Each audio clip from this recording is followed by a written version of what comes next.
Hallelujah. Good evening, good evening, good evening. Magandang gabi po, magandang gabi sa lahat ng ating mga kapatid na makakasama natin sa gawain para sa gabing ito. Welcome po 23 ng ating Sir Lupet Confessions, Preaching the Word, Reaching the World. Hallelujah, pinamagatang. Mamaya na yung title. Sabi sa 1 Samuel chapter 13, verse 8 to 9, 7 araw siyang naghintay roon, tulad ng sinabi sa kanya ni Samuel. Ngunit hindi pa rin ito dumarating. Ang mga kasama niya ay isa-isa nang umaalis, kaya't nagpakuha si Saul ng handog na susunugin at handog pang kapayapaan, at siya na ang naghandog ng mga ito. Hallelujah. Kapatid, naranasan mo na bang mainip? Naranasan mo na bang mainip para sa mga bagay na hinihintay mo? Tama lang bang mainip? Tama lang ba yon? Okay lang bang mainip? Ano ang mga bunga ng ating pagkainip? No? So, sama-sama nating talakayin ngayong gabi sa episode 23 ng ating Sir Lupet Confessions, Preaching the Word, Reaching the World, pinamagatang pagkain. Pagkainip, mga kapatid. Pagkainip. Yan. So, welcome po sa mga makakasama natin ngayong gabi. Kung nais nyo pong i-share ang ating live video, pwede po yun. Para mas marami itong maabot na ating mga kapatid na nangailangan ng encouragement, motivation, at kaligtasan sa pamamagitan ng ating Panginoong Jesus sa gabing ito. Hallelujah. Tayo po umawit. Isa sa aking mga composition, ang title po nito ay Tanging Pag-ibig.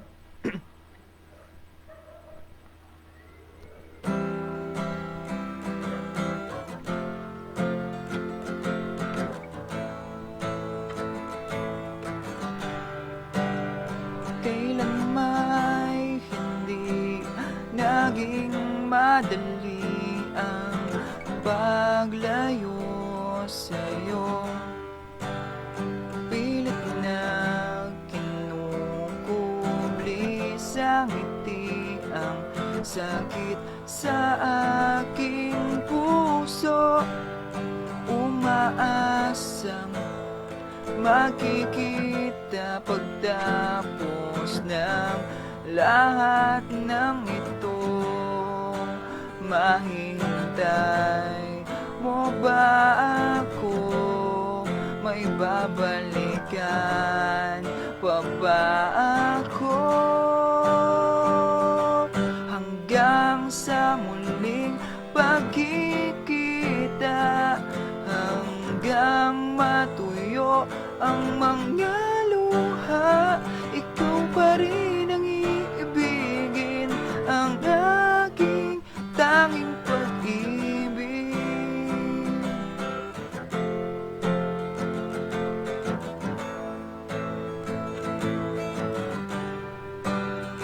Kailan may walang sino mang makapapalit sa'yo. Lagi kang mananatili dito sa aking puso, umaasang makikita pagtapos ng lahat ng ito. Mahihintay mo ba ako? May babalikan pa ba ako? Hanggang sa muling pagkikita, hanggang matuyo ang mga luha, ikaw pa rin ang iibigin, ang aking tanging pag-ibig. Pag-ibig, kahit pilit kong limutin ka, hindi matanggap na wala ka na, ikaw pa rin ang iibigin, ang aking tanging pag-ibig.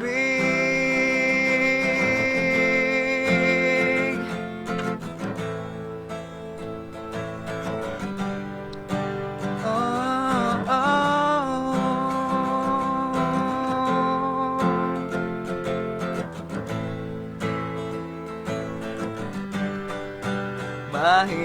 hinihintay mo ba ako? May babalikan pa ba ako? Hanggang sa muling pagkikita,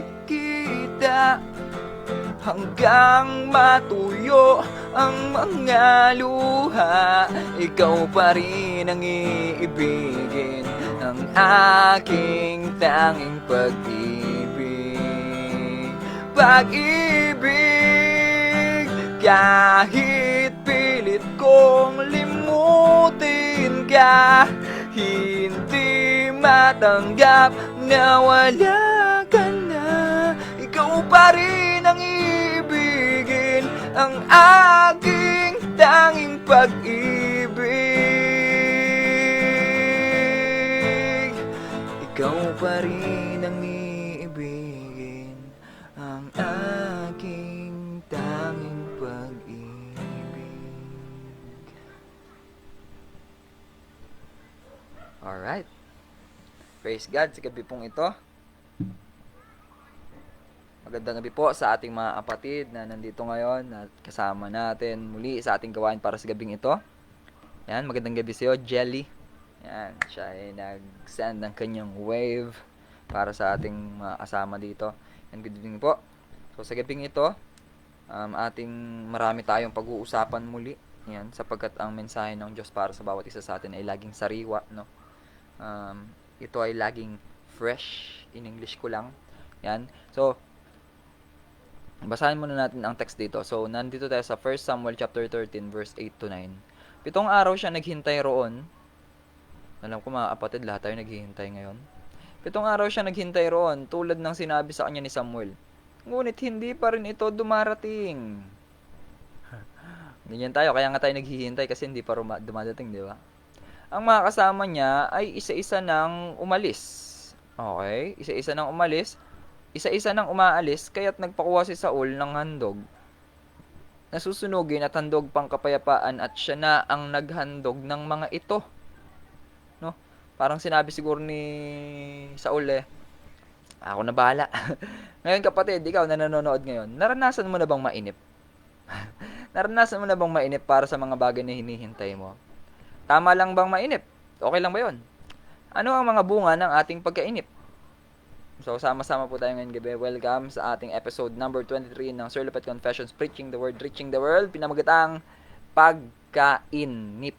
Pagkainip, mga kaibigan, mga kapatid. So, magsimula. Mag-pray muna po tayo. Kailangan natin ng karunungan na nagmumula sa ating Diyos upang maunawaan natin ang kanyang mensahe sa gabing ito. Hallelujah. Patuloy ka namin pinapasalamatan at pinapapurihan naming Panginoong Jesus. Maraming salamat, Lord, sa inyong kabutihan. Maraming salamat sa patuloy na pagsama sa amin, sa patuloy na pag-iingat, Lord.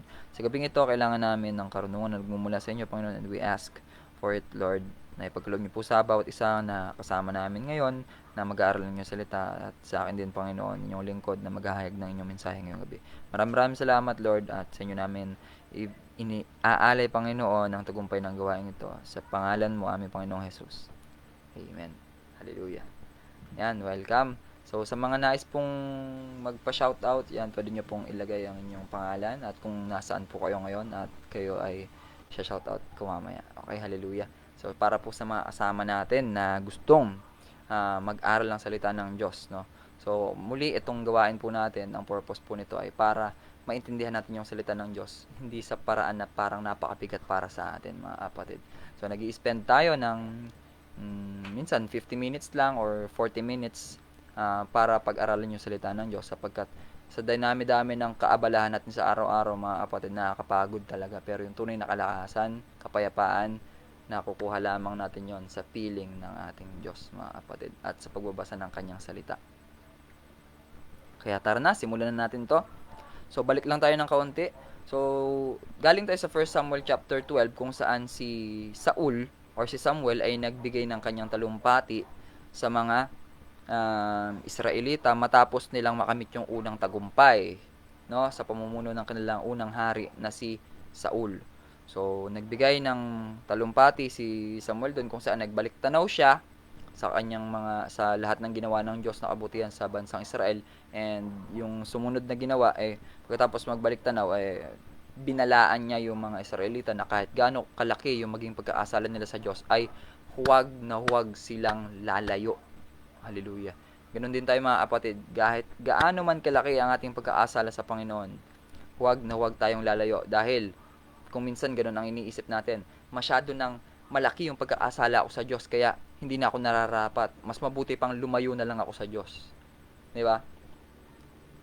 Parang yung konteksto ng pag-ibig dito sa mundo, pag-ibig mo sa girlfriend mo or sa boyfriend mo, parang ina-apply natin sa pag-ibig natin sa Diyos na kung saan halimbawa sobrang laki na ng naging pagkakasala ko sa iyo, so hindi na ako nararapat para sa iyo kaya mabuti pang palayain na lang kita. Yung mga ganun, 'di ba? Pero sa ating Panginoon, mga kapatid, no, sa ating Diyos, kahit gaano kalaki ang ating maging pagkakasala, huwag na huwag tayong lalayo sa kanya, mga kapatid, no? So, at doon, kapalit noon na tayo ay hindi lalayo sa ating Panginoon, dapat magpatuloy naman tayo sa paglilingkod sa kanya, mga kapatid. Ngayon sa 1 Samuel chapter 13 meron ditong isang senaryo na itinuturo sa atin, no, tungkol sa pagkainip, mga kapatid. So tingnan natin. 1 Samuel chapter 13 verse 1, ang pakikidigma laban sa mga Filisteo. 30 taon si Saul nang siya'y maging hari ng Israel. So 30 taon.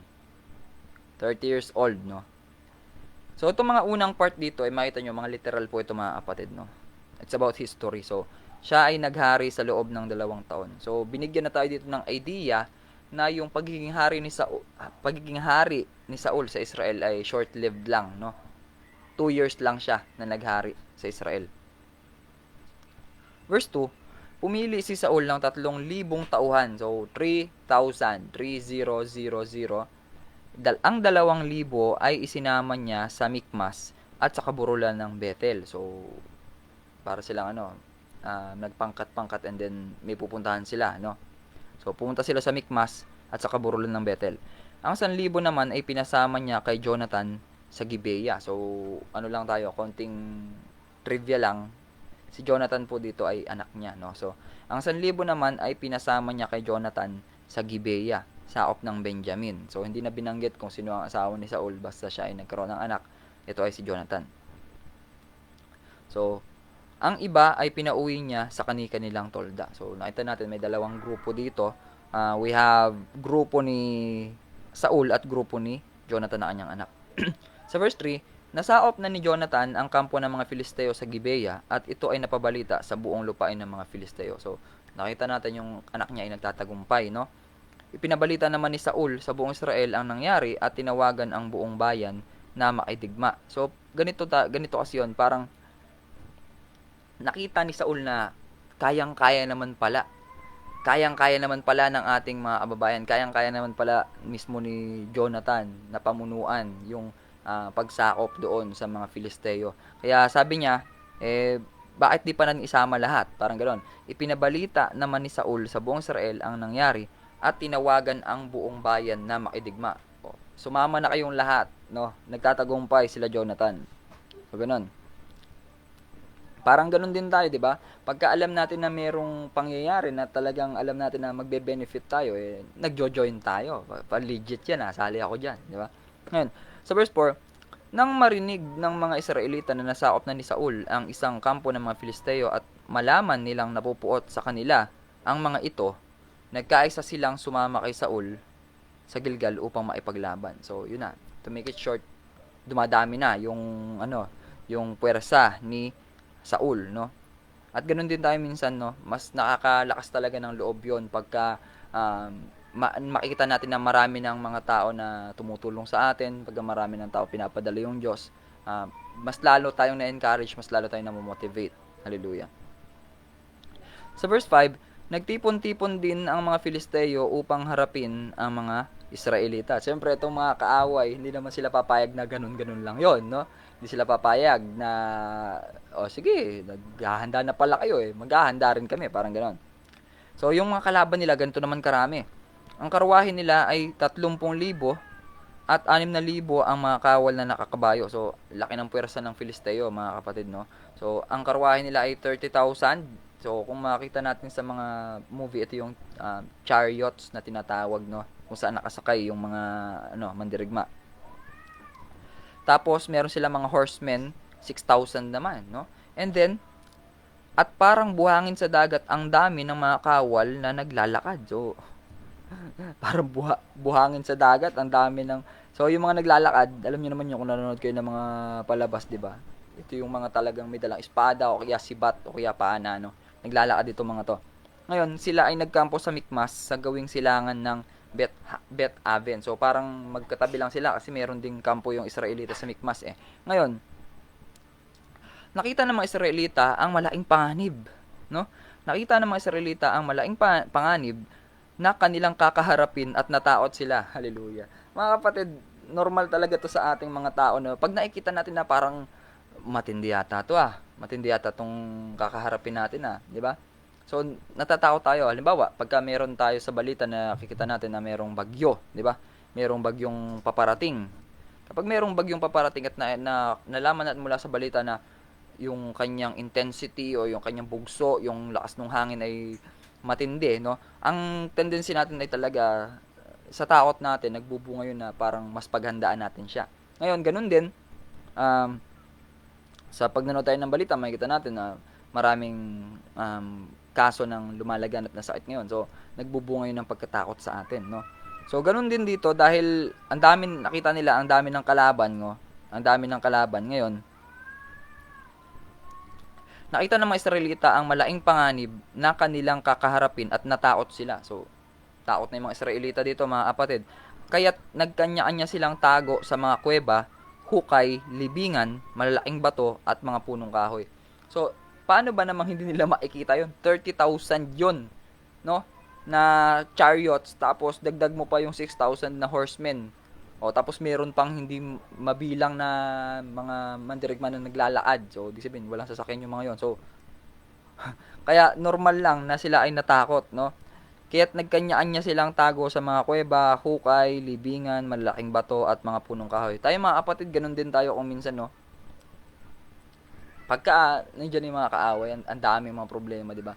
Parang mas gugustuhin mo na lang na magtago na lang sa bahay o kaya matulog na lang maghapon dahil pagka hinarap ko to baka ano ang mangyari. Pero mga kapatid, alam niyo po, yung Diyos, no, siya yung gumagabay sa atin sa mga panahon na natatakot tayo, no. Siya nagbibigay ng lakas ng loob sa ating mga kapatid. Kaya hindi tayo dapat matakot. Pero nung panahon na to natakot itong mga Israelita. Kaya kanya-kanya sila ng tago. Saan? Sa kuweba, hukay, libingan, malalaking bato at mga punong kahoy. Ngayon, sa verse 7, ang iba naman ay tumawid sa Hordan papuntang Gad at Gilead. So, nagsialisan na sila. Naiwan si Saul sa Gilgal at nanginginig sa takot ang mga naiwang kasama niya. No? So, itong mga kasama ni Saul nanginginig na sa takot. Bakit ulit? Bakit natatakot? Take note, 30,000. Hallelujah. Yan, good evening sa kapatid ko. Yan. Good evening, Joy. No, so, ang iba naman tumawid sa Hordan papuntang Gad at Gilead. Naiwan si Saul sa Gilgal at nanginginig sa takot ang mga naiwang kasama niya. So, takot na, no? Natakot na tong mga kasama niya. Ngayon, verse 8. Yan, verse 8. 7 araw siyang naghintay roon. 7 days siyang naghintay roon. Tulad ng sinabi sa kanya ni Samuel. So, bago pala mangyari itong magaganap na digmaan, meron na pala silang kasunduan, no? Meron na silang kasunduan ni Samuel na, sige, mauna kayo, and then after 7 days, ay susunod ako, no? Susunod ako. Ngayon, 7 araw siya naghintay roon, tulad ng sinabi sa kanya ni Samuel, ngunit, no, hindi pa rin ito dumarating. So, ulitin ko lang po, ang kausap ni Saul ay si Samuel. Sila yung magkausap, no? Pero dahil sa pangyayaring yon 7 araw siya naghintay, tulad ng sinabi sa kanya ni Samuel, ngunit hindi pa rin ito dumarating. 'Di ba? Sa buhay natin, mga kapatid, ang Diyos marami pong pangako sa buhay natin, mga kapatid, no? Mapapansin niyo po, paulit-ulit natin itong binabanggit. Kasi kailangan talaga nating matandaan yun, mga kapatid. Dahil tayong mga tao, paulit-ulit din tayo minsan di ba? Minsan yung mga pangako ng Diyos ay ang tagal dumating, no? Ang tagal dumating. Kaya nga yung mensahe ngayon, no? Yung title, pagkainip, no? Nakakainip na. Ang tagal dumating. Ngayon, 7 araw siyang naghihintay roon tulad ng sinabi sa kanya ni Samuel. Ngunit, hindi pa rin ito dumarating. Wala pa rin Samuel na dumarating ng panahon ngayon. Ngayon, ganun tayo sa buhay natin, no? Hindi natin alam kung kailan darating yung kagalingan. Kailan ba tayo gagaling sa sakit natin, sa karamdaman natin. Kailan ba tayo aasenso sa buhay? Kailan ba natin mararamdaman yung tunay na kaligayahan? Kailan ba tayo magkakaroon ng kapayapaan? Kailan ba magiging okay lumabas ng ating bahay nang hindi na kailangan ng face shield or face mask, no? Kailan kaya, 'di ba? Ngayon,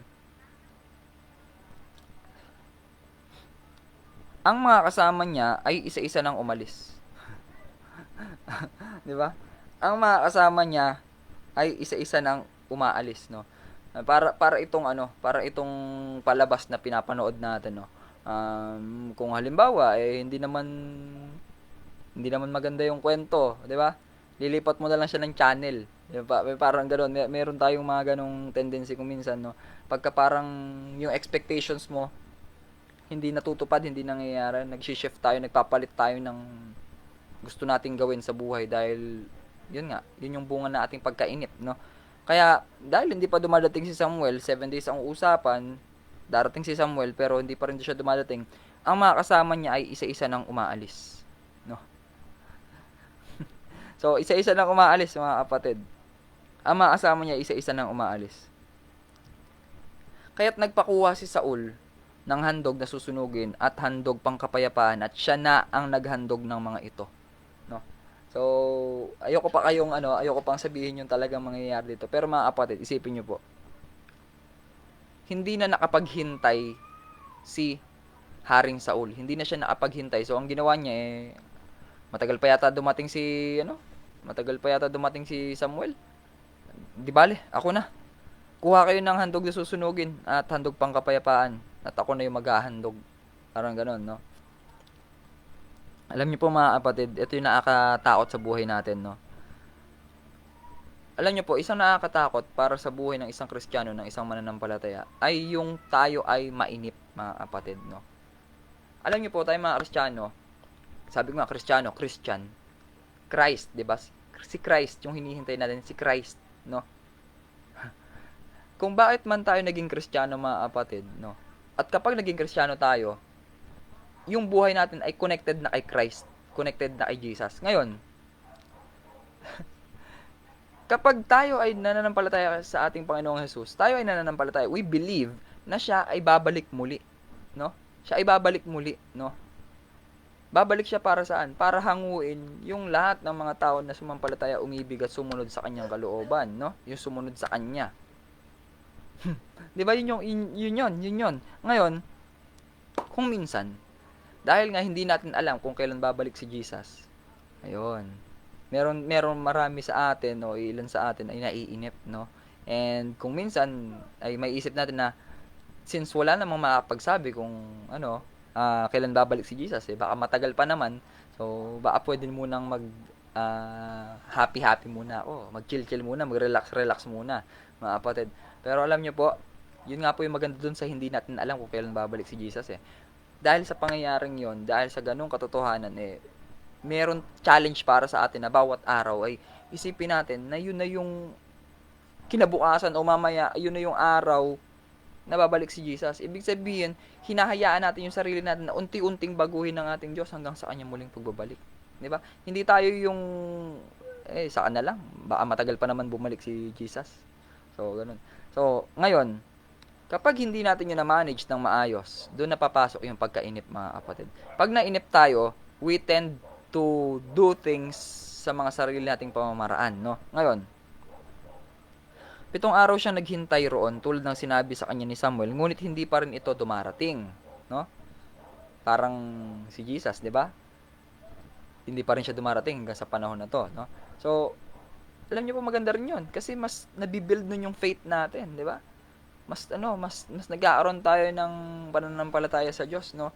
Na Sapagkat, isipin nyo po, kung hindi babalik muli si Jesus, lahat ng ating pananampalataya ay walang kabuluhan, mga kapatid.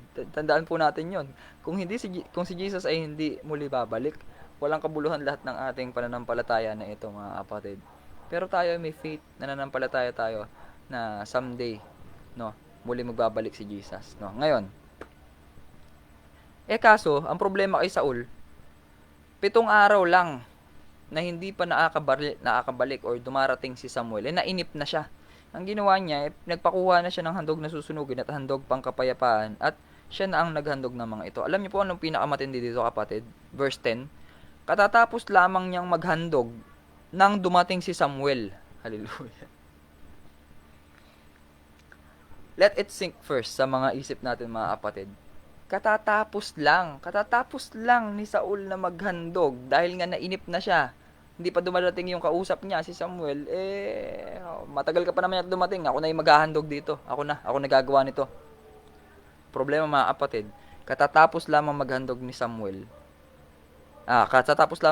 ni Saul at sakto dumating si Samuel. So ito dumating si Samuel. Ang malupit dito, sinalubong siya ni Saul at binati, no. Share ko lang, naalala ko nung high school ako. Vacant kasi namin noon, no. And then napag-usapan namin mga magka-classmate na mag-basketball muna. To make it short, tanghaling tapat 'yon. And then hindi ko napansin, no, bigla dumating yung barangay captain sa barangay namin nung panahon na yon. And then ako pa yung nag-approach doon sa barangay captain na binati ko, no. Kapitan, magandang tanghali po. To make it short, ang nangyari, sinundan kami nung kapitan ng barangay captain ng barangay namin hanggang sa school namin pabalik, no. So isipin mo yon, I have the guts, no. Meron akong ganun confidence para kausapin pa siya, although alam kong delikado na to, patay na to, no. So si Saul, wala naman siya kaalam-alam, kaya ginawa niya, sinalubong siya ni Saul at binati. Ayan, so binati niya. Verse 11, tinanong siya ni Samuel, bakit mo ginawa iyan? Hallelujah. So, kung tayo sasagot ngayon, kaya ginawa ni Saul yun kasi nainip na siya. Ang tagal mo dumating, Samuel, parang ganun. Pero ang tanong ni Samuel, bakit mo ginawa yan? Si Saul may sagot din naman siya, sabi niya, ang mga kasama ko ay isa-isa nang nag-aalisan. Nariyan na sa Mikmas ang mga Filisteo, at ikaw naman ay hindi dumating sa oras ng ating usapan. So, si Saul, naglalaban pa dito, no? Nag-aano pa siya, dinedefend niya pa yung sarili niya, no? So, anong sagot ni Saul? Samuel, yung mga kasama ko, isa-isa nang nag-aalisan. 7 days, sabi mo, dadating ka. Bakit sila nag-aalisan? Kasi 30,000 na chariots, tapos 6,000 na horsemen, tapos meron pang mga mandirigma na naglalaad. Halos para na silang mga langgam sa dami. At nandiyan na sila sa Mikmas, yung lugar, Mikmas, no? At ito naman, ikaw ngayon, hindi ka sumusunod sa call time. Hindi ka sumunod sa call time. Ikaw naman ay hindi dumating sa oras na ating usapan. Hindi naman natin alam yung buong nangyari kay Samuel, kung bakit nahuli siya sa usapan nila, no? Ngayon, sa pagpapatuloy ng pagsasalita ni Saul, sabi niya, ako ay nangambang lusubin kami ng mga Filisteo rito sa Gilgal na hindi pa ako nakapaghahandog kay Yahweh. Kaya napilitan akong maghandog. 'Di ba? Kinabahan, no? Kinabahan si Saul kasi nandiyan na sila, napapalibutan na kami. Alam ko sigurado madali lang kaming makita. Kaya kinabahan na siya. Ako ay nangambang lusubin kami ng mga Filisteo rito sa Gilgal na hindi pa ako nakapaghahandog kay Yahweh. Kaya napilitan akong maghandog. Alam niyo po, mga kapatid, itong bagay ng paghahandog, ang dapat sanang gagawa nito ay si Samuel, no? Ngayon, siguro itong si Saul, sa tagal ng pagdating ni Samuel nung panahon na yun, nainip na siya. Bukod sa nainip siya, natakot din siya, nangamba siya kasi nag-aalisan na yung mga kasama niya, tapos yung mga kaaway nandiyan na sa paligid, nangamba na siya na baka lusubin sila. Kaya, hindi pa man nagsisimula yung digmaan, wala pa yung Samuel na dapat maghahandog, ayun na, nangamba itong Haring Saul natin, and then, siya na yung gumawa nung trabaho dapat ni Samuel. Kaya napilitan akong maghandog, mga kapatid. Sa buhay natin, no, ito yung mga, ito yung mga bagay na konektado sa pagkainip, no. Unang bagay, kapag nainip tayo, no, hindi may iwasan dyan yung tayo ay mangamba, nababalisa, nag-aalala na. Kasi nakakainip na eh. May mangyayari pa kaya dito? Darating pa kaya si Samuel? Darating pa kaya yung blessing? Darating pa kaya biyaya? Makakaalis pa kaya ako sa kasalukuyan kong sitwasyon ngayon? Matatapos pa ba itong kaguluhan nito? Matatapos pa ba itong pandemya na to? Lahat tayo naiinip, no? Lahat tayo excited na makapunta sa mga lugar na gusto dati nating pinupuntahan. Yun, lahat. Ganun ang nararamdaman ngayon, mga kapatid. Pero, nung takdang panahon na kakatapos lamang maghandog, no, ni Saul, dumating sakto si Samuel.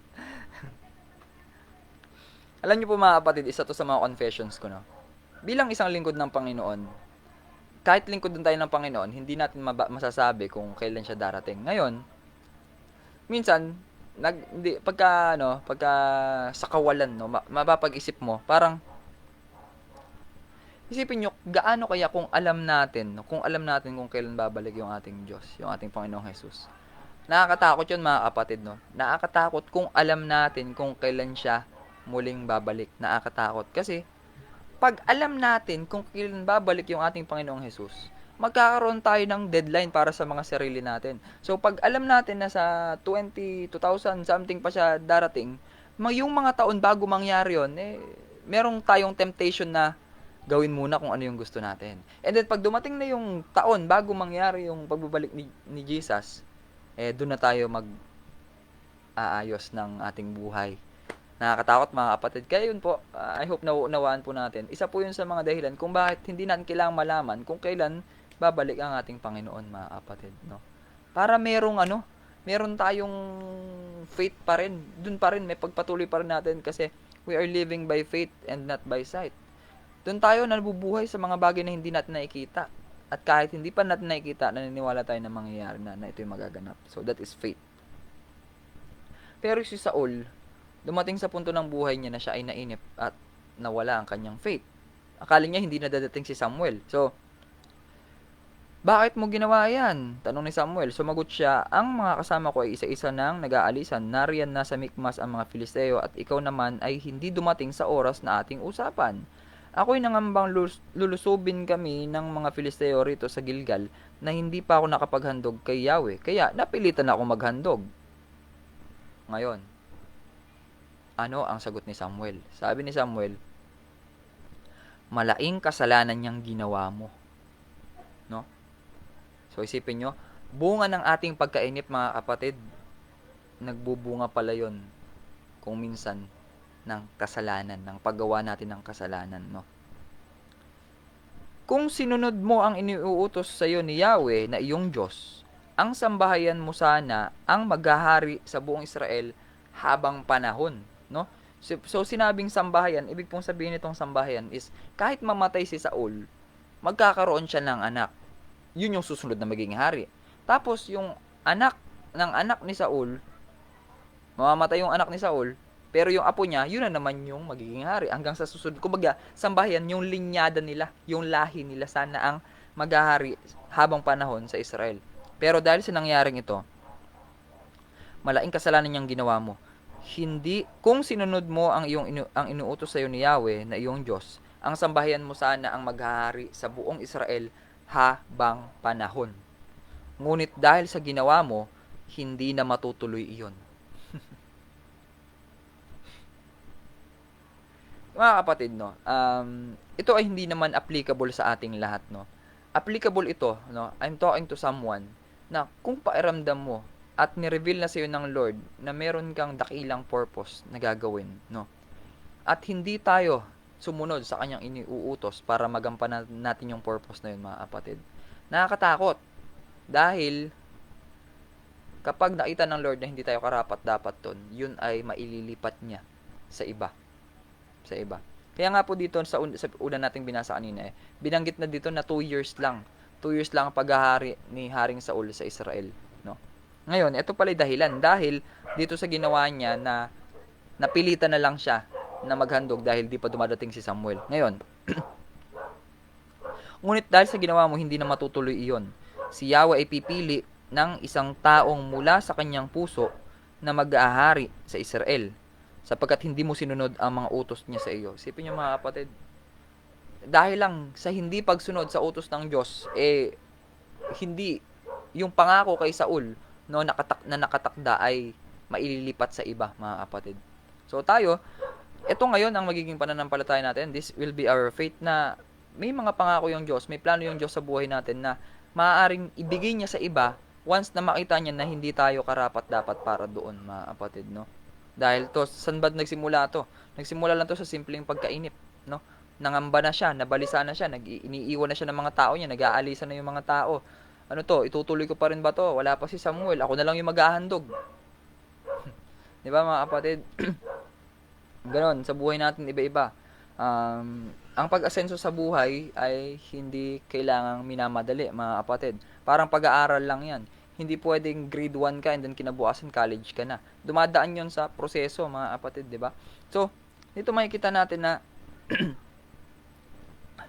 nakakatakot pag tayo ay sumusuway sa mga utos ng ating Diyos, no? Si Yahweh ay pipili ng isang tao. So dito, nag-prophesy na nagbigay na ng prophecy, no? Nag-prophesy na si Samuel dito na ito yung mangyayari. Si Yahweh ay pipili ng isang taong mula sa kanyang puso na maghahari sa Israel. Bakit? Sapagkat hindi sinunod ni Haring Saul yung mga utos ng Diyos sa kanya. Verse 15, pagkasabi nito ay umalis si Samuel at nagpunta sa Gibeah sa lupain ng Benjamin. So isipin niyo yun. Nung nasabi na ni Samuel yung dapat niyang sabihin, alis na siya. Isipin niyo po sana, no, kung si Saul ay naghintay pa sana ng kahit 1 oras pa o 2 oras pa sana, wala sanang mangyayari, no? Wala sanang mangyayari. Maiaano pa sana yon, magagawan pa sana ng paraan o aabot pa si Samuel and then siya yung gagawa ng paghahandog bago magsimula yung digmaan, no? Para kay Yahweh. Pero nangamba, no? Nangamba itong Haring Saul natin. Nainip siya, no? Kahit yung mga taong kasama niya nainip na din, natakot na rin. Pagkasabi nito ay umalis si Samuel at nagpunta sa Gibeah sa lupain ng Benjamin. Tinipon ni Saul ang natira niyang mga tauhan at umabot sa 600. So 600 na lang silang natira. Isipin niyo mga kapatid, 600 ilalaban mo sa ilan yung kanina? 30,000 na chariots tapos 6,000 na horsemen. Eto sila 600 lang. Sina Saul at Jonathan, pati ang kanilang mga tauhan ay nagkampo naman sa Gibeah ng Benjamin, sa Gibeah ng Benjamin, samantalang nasa Mikmas pa rin ang mga Filisteo. So, medyo lumayo ng kaunti itong sila Saul at Jonathan. Pero yung mga Filisteo nasa Mikmas pa din. Ang mga ito ay nagtatlong pangkat at pagsalaay sa mga Israelita. Nagtatlong pangkat sila sa pagsalaay sa mga Israelita. Ang una ay gumawi sa Ofra, sa lupain ng Suwal. Ang ikalaway sa Bet-Horon. At ang pangatlo ay sa Kaburulan sa may hangganan ng kapatagan ng Zebuim at ng kagubatan. Ito po yung nakakalungkot dito, mga kapatid, no. Noon ay wala ni isa mang panday sa buong Israel sapagkat ayaw ng mga Filisteo na makagawa ng mga tabak o sibat ang mga Israelita. So isipin niyo po yung nangyayari dito. Kahit yung mga Filisteo ay natatakot din ng mga panahon na yun sa mga Israelita. Kaya ginawa nila, walang matututong magpanday sa inyo, diyan sa lugar nyo. Walang matututong magpanday. Bakit? Kasi pag may natutong magpanday ng mga kagamitan o pangdigma, no, magkakaroon ng laban itong mga Israelita sa Filisteo. Kaya noon, wala ni isa mang panday sa buong Israel sapagkat ayaw ng mga Filisteo na makagawa ng mga tabak o sibat ang mga Israelita. Di ba? Ganon din sa buhay natin, mga kapatid, kung minsan yung kaaway, no? Ayaw na ayaw niya na nag-grow tayo sa Panginoon. Kaya, ako po bilang lingkod ng Panginoon, no? expected ko na iilang tao lang ang magtatagal na manood nitong ating gawain para sa Panginoon, no. So ang ginagawa ko na lamang po, personally, ay I'm praying for the people na si Lord mismo ang mismong mangusap sa kanila, no.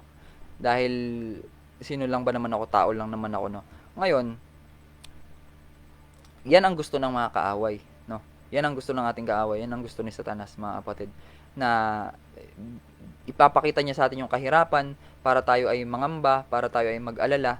And para hindi tayo mag-alala, kailangan nating maghanap buhay araw at gabi. Yung gabi gawin nating araw, yung araw gawin nating gabi. And then pagod, trabaho, kain, tulog, pahinga, hanggang sa wala na tayong panahon para mag-aral ng salita ng Diyos, para papurihan siya, para manalangin, para manampalataya. Wala na tayong panahon para doon. Mga kapatid, babala po sa gabing ito 'yon, no. Huwag nating hayaan, no. Huwag nating hayaan na magapi tayo ng kaaway dahil lamang doon sa mga pag-aalala na 'yon, mga kapatid.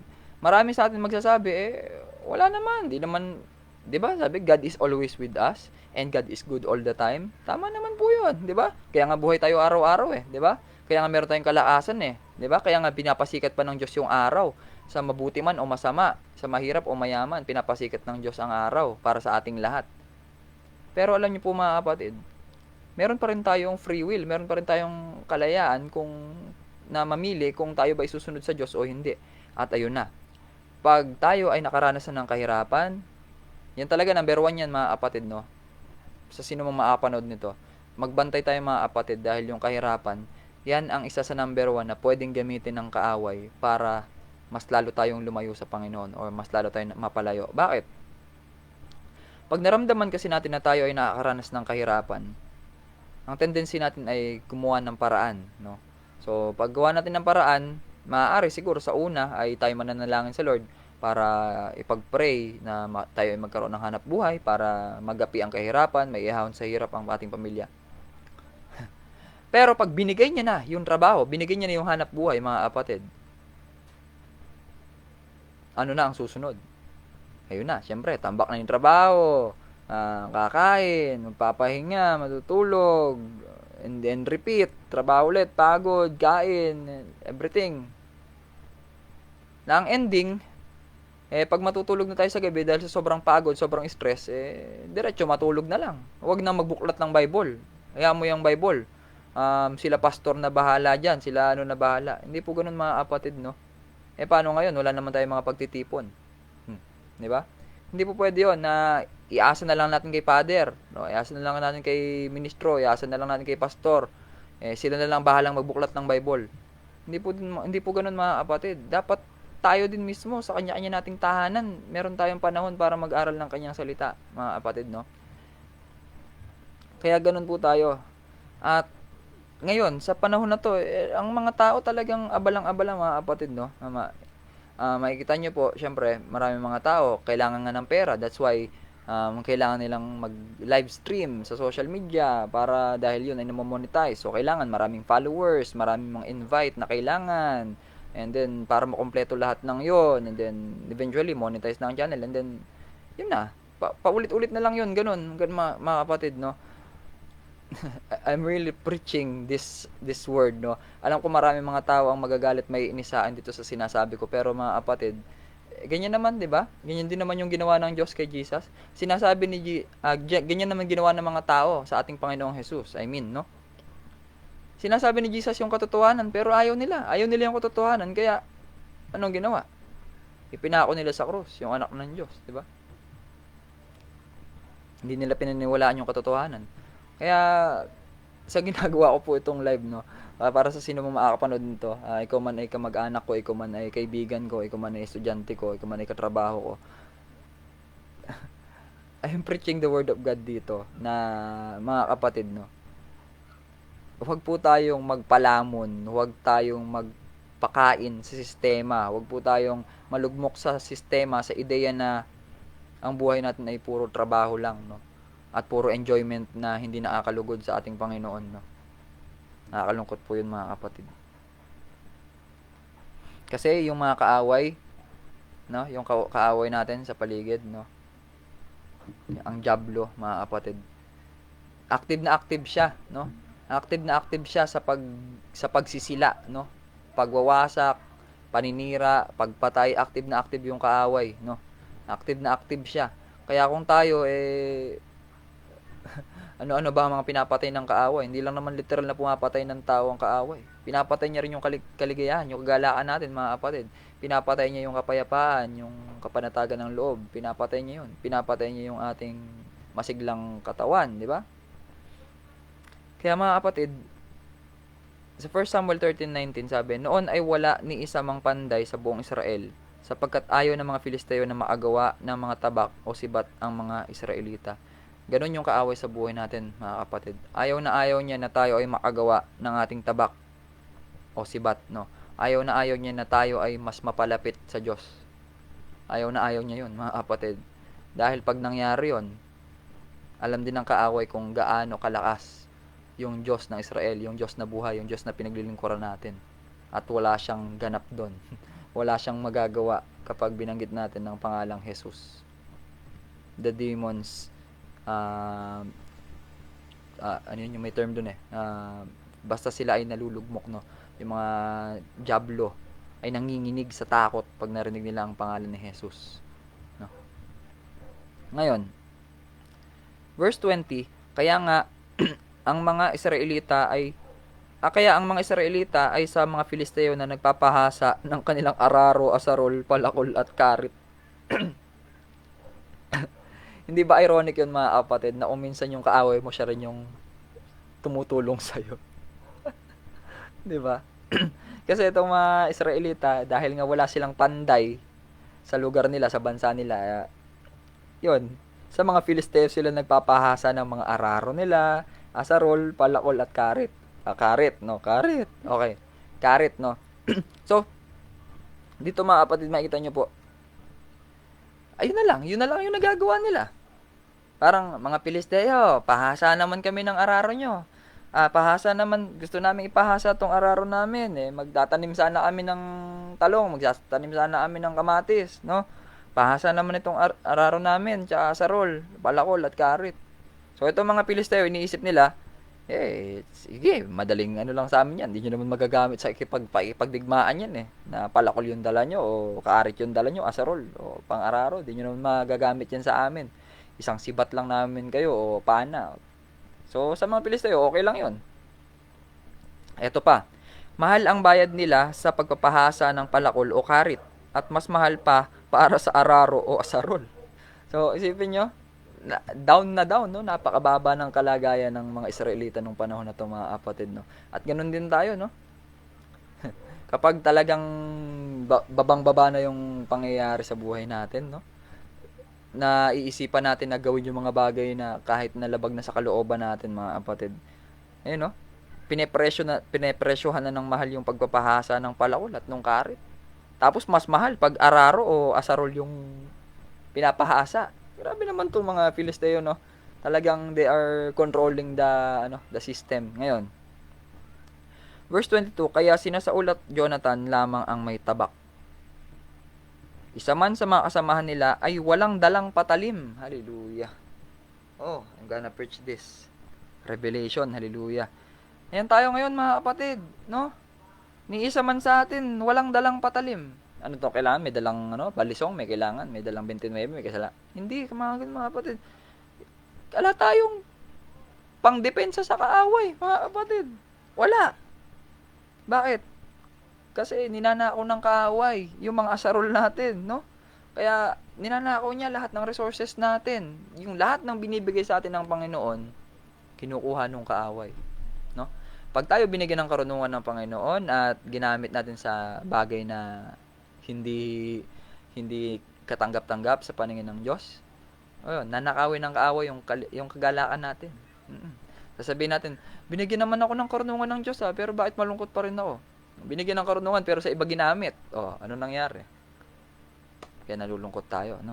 Ngayon, samantala, verse 23, ito po yung last verse natin. Samantala, binantayang mabuti ng mga Filisteo ang daanan papuntang Mikmas. So, yun na. Kung kayo man ay babalik sa Mikmas, wala na. May nagbabantay ng mga Filisteo dyan. Hallelujah. Kaya yun po mga kapatid, sa gabing ito, busog na naman sa revelation mga kapatid, no. I just pray na maraming tao ang makakapanood ng live video na to. Um, Kahit na hindi na ito live, no. Dahil ito na yung panahon natin ngayon mga kapatid. Ito na yung panahon natin. Marami sa atin ang abalang-abala na sa buhay. Marami sa atin ang nag-aalala. Yan yung number one dyan eh. Pag nagsimula tayo mag-alala, nagsimula tayong mainip, we tend to do things on our own way. Kasi nakakainip na eh. Di ba? Halimbawa, typical sa isang tao, kung ang isang tao ay excited na talaga na magkaroon ng kanyang mahal sa buhay o minamahal, no? May tendency na yung hindi na tayo makapaghintay sa kung anong pangako ng Lord sa buhay natin. Tayo na ang gagawa nun. Ayun, kaya yun, mapapasok ka sa mga maling relationship, mga tinatawag nilang maling tao. Yun yung mo, tapos worst case scenario yun. May sama kababaihan, merong nabubuntis, yung mga ganun. 'Di ba? Kasi kung minsan naiinip tayo mga kapatid, no. Ang tanong, nainip ba ako dati? At syempre, alam ng maraming mga kaibigan ko 'yan, mga tao na nakakilala sa akin. May mga points sa buhay ko na nainip din ako, pero puri ng Panginoon. Hindi ako nakagawa ng anumang mabigat na pagkaasala. Nagkasala ako pero puri ng Panginoon, hindi naman ganun kabigat sa paningin ng tao yung kasalanan na yun, no? Sapagkat sa mata ng Diyos, maliit man o malaki, kasalanan pa rin po yun mga kapatid. Kaya kailangan natin ang grace, no, na nagmumula sa ating Panginoong Jesus. Kaya yun po mga kapatid, sa mga nais pong mag-share ng live video na to, so maaari po itong i-share ninyo para kahit hindi na live nila mapanood, makita nila at mapakinggan kung anong mensahe ng Lord sa gabing ito. Kapatid, maraming ninanakaw yung kaaway sa buhay natin ngayon, no? Kaya kung minsan iniisip natin ang tagal pang dumating ng blessing, pero hindi natin naiisip na yung blessing ay nasa atin na. Kasama na natin, nandiyan yung pamilya natin, nandiyan yung mga kapatid natin, nandiyan. Kung ano mang meron tayo ngayon, nandiyan na yun, nilagay na ng Lord, no? And then tayo, naiinip pa tayo na aalala na babalisa. May mangyayari pa kaya? Yung kaaway, aalisin niya kung ano yung gusto niyang alisin. Tatanggalin niya, nanakawin niya, sisirain niya, papatayin niya kung ano yung gusto niyang patayin. Pero hindi niya mananakaw yung pangako ng Diyos para sa sino man mga kapatid. Kaya wag po nating tularan si Haring Saul na dahil lamang sa kanyang pagkainip na nagbunga ng pangamba, hindi siya sumunod doon. Medyo na-late lang siguro ng ilang minuto si Samuel noon, siguro mga 5 minutes lang. Ginawa niya yung mga bagay sa sarili niyang paraan mga kapatid. Kaya ayun na yung nangyari. Hindi na mababawi yon. So nagkasala na siya sa Diyos at 2 taon lamang siyang maghahari sa bansang Israel at siya ay mapapalitan din. Kaya sa gabing ito mga kapatid, I just hope and pray na marami pong makapakinig ng mensahe ngayong gabi dahil napaka trending, hindi naman trending, no, napakahalaga nito sa buhay natin, yung mga mensahe ng Lord para sa atin sa gabing ito. Kaya bawat isa sa atin ay manalangin. Kung mapanood mo man ito ng hindi live, kapatid, I ask you na manalangin din, no? Sapagkat sa pamamagitan ng panalangin, mas marami na nanalangin, ang Diyos ay mas naikinig sa atin, mga kapatid. Hallelujah. Tayo manalangin. Lord, maraming salamat po muli sa gabing ito. Maraming salamat sa inyong revelation para sa bawat isa sa amin. Maraming salamat, Lord, sa inyong kapahayagan, Panginoon, na kailanman ay hindi kami dapat mag-alala, mainip, mangamba, Panginoon, sapagkat kapag ang mga bagay nito ay nangyari sa aming buhay, Panginoon, we tend na pangunahan ang inyong mga plano, ang inyong mga pangako, Panginoon. Lord, patawarin niyo po kami sa aming mga pagkukulang, sa aming mga pagkakamali, sa mga panahon na aming nagagawa yung mga bagay in our own way, Panginoon, at kung minsan ay hindi na nagtitiwala sa inyo, Panginoon. Lord, hallelujah. Maraming salamat, Panginoon. Sa gabi pong ito, patuloy namin pinapanalangin, Lord, yung aming mga kapatid, aming mga kasama, Panginoon, na kasalukuyan ay dumaranas ng spiritual crisis, Panginoon, na bumababa ang kanilang pananampalataya sa Panginoon. Yung mga iba ay tumatalikod sa inyo, Panginoon. Lord, alam namin na kayo pa rin po ang may hawak namin mga buhay, Panginoon. Alam namin na hindi niyo kami pababayaan, Panginoon. Hallelujah. Maraming salamat, Lord. Tulungan niyo po ang bawat isa sa amin, Panginoon, na maging ilaw, maging encouragement, maging way of motivation para sa bawat isa, Panginoon, upang manumbalik ang kanilang sigla ng paglilingkod sa inyo, Panginoon. Hallelujah. Maraming salamat, Lord. At patuloy niyo pong bigyan ng kapayapaan ng isip, panatag na kalooban lahat ng mga tao na nag-aalala, Panginoon, sa gabing ito, Panginoon. Tulungan niyo po sila, Panginoon, na mapagdaanan. Tulungan niyo po sila na patuloy na mabuhay sa mga panahon nito, na katulad nito, Panginoon, upang hindi sila mabalisa, Panginoon, at gawin ng mga bagay na hindi kaaya-aya katanggap-tanggap sa inyong paningin. Hallelujah. Maraming salamat, Lord. And sa gabing ito, aking pinapanalangin, Panginoon, ng lahat ng may mga karamdaman mula sa kanilang ulo, mula sa kanilang paa, Panginoon. Mula sa kanilang ulo hanggang sa kanilang mga paa, Panginoon. Hallelujah. Maraming salamat, Lord, at alam namin na kayo mismo ang magkakaloob ng kagalingan para sa bawat isa, Panginoon. Alam namin na ang kanilang puso ay merong puso na handang magpagamit sa inyo, Panginoon. Ang kanilang buhay ay kanilang ilalaan sa inyo, Panginoon. Tunay nga na kumikilos ang kaaway sa kanilang buhay, Panginoon, upang mahadlangan ang inyong pangako at plano sa kanilang buhay, Lord. Tulungan niyo po sila naman ng palataya na kayo ang aming great physician, Panginoon, na walang imposible sa inyo, Panginoon, at walang makakahigit sa inyo, na kayo lamang ang may kapangyarihan na magpagaling para sa bawat isa sa amin. Hallelujah. Maraming salamat, Lord. Tunay nga na patuloy niyong bigyan ng kalaasan ng mga nangangailangan, bigyan ng karunungan lahat ng mga nangangailangan to, Panginoon, lahat nangangailangan ng kagalaan, Panginoon, nangangailangan ng kapayapaan, Panginoon, ito ipagkaloob niyo sa kanila. Lahat nangangailangan ng protection, nangangailangan ng pag-iingat ninyo, aming Panginoon. Hallelujah. Lord, I pray din na patuloy niyong pagpalain lahat ng aming mga nakasama sa bawat gabi, Panginoon, sa lahat ng mga nagsishare, Panginoon, ng kanilang kwento, Panginoon, lahat ng may mga prayer request, Panginoon, ay patuloy niyo po silang pagpalain, i-bless, Panginoon, patuloy niyong ingatan, Panginoon, at samahan niyo sila, Panginoon, sa mga difficult times ng kanilang buhay, Panginoon.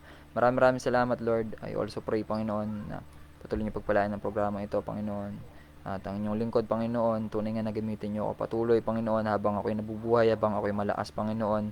Patuloy niyo itong ipagkaloob sa akin ng kalaasan, Panginoon, ng kagalaan sa paglilingkod sa inyo, Panginoon, upang sa pamamagitan ng aming Panginoong Jesus, Panginoon, at ng kanyang salita ay ito ay maging paraan, Panginoon, upang maggamit ng kaligtasan ng sino man, Panginoon, na makapanood ng video na ito, Panginoon. Tunay nga po na gamitin niyo lamang po muli na instrumento sa bawat aming live video. Hallelujah. Maraming salamat, Lord. Sa gabing ito, pinapanalangin na, Panginoon, na samahan niyo sa buong magdamag. Bigyan niyo kami ng mahimbing na kapaligiran, bigyan niyo kami ng mahimbing na tulog, bigyan niyo kami ng payapang kapaligiran, Panginoon, upang kami makapagpahinga ng maayos at ng payapa. Hallelujah. At bukas ay samahan niyo kami muli, Panginoon, sa patuloy namin pagpupuri sa inyo, sa aming pagdalo sa mga pagtitipon, Panginoon. Samahan niyo kami, Panginoon. Tunay nga na kayo ay ma-encounter namin bukas, Panginoon, ang inyong dakilang kapangyarihan sa aming mga buhay, Panginoon. Hallelujah. Sa inyo namin ibinabalik lahat ng mataas na papuri at pasasalamat sa pangalan ni Jesus. Amen. Amen. Hallelujah. So, mga kapatid, sa lahat po ng ating mga nakasama sa gabing ito, purihin ng Panginoon sa buhay nyo. Maaari nyo pong i-share ating live video upang ito ay mapanood, marinig ng maraming tao, Panginoon, ng maraming tao ang mensahe ng ating Panginoon sa gabing ito, na nakakatakot, mga kapatid. Tunay, nakakatakot na tayo ay naiinip, no, sa buhay natin. Nakakatakot, mga kapatid. Huwag na huwag tayong mababalisa, huwag na huwag tayong mangangamba, mga kapatid, sapagkat kapag nangyari yung mga bagay na yun sa buhay natin, meron tayong tendency na gawin yung mga bagay na hindi naaayon sa utos ng Diyos. At pag nangyari yun, mga kapatid, wala nang bawian, no? Hindi na natin mababawi, tulad ng nangyari kay Haring Saul. Hindi niya na mabawi. At nabanggit na nga na 2 taon na lamang siyang maghahari sa bansang Israel ng mga panahon na yun. Kaya, mga kapatid, huwag nating hayaan na makuha ng kaaway kung ano man yung pangako, plano na inilaan ng Diyos para sa atin. Huwag nating hayaan na ito'y mawala sa atin at malipat sa mga ibang tao, mga kapatid. Kaya patuloy tayong maglingkod sa ating Panginoon, patuloy tayong magsama-sama muli bukas sa episode number 24 ng ating Sir Lopet Confessions, Preaching the Word, Reaching the World. This is Servant Lopet na nagsasabi na ingat na sa naman. God bless you and goodbye. Praise God. Hallelujah. Good night po, mga kapatid. Praise God.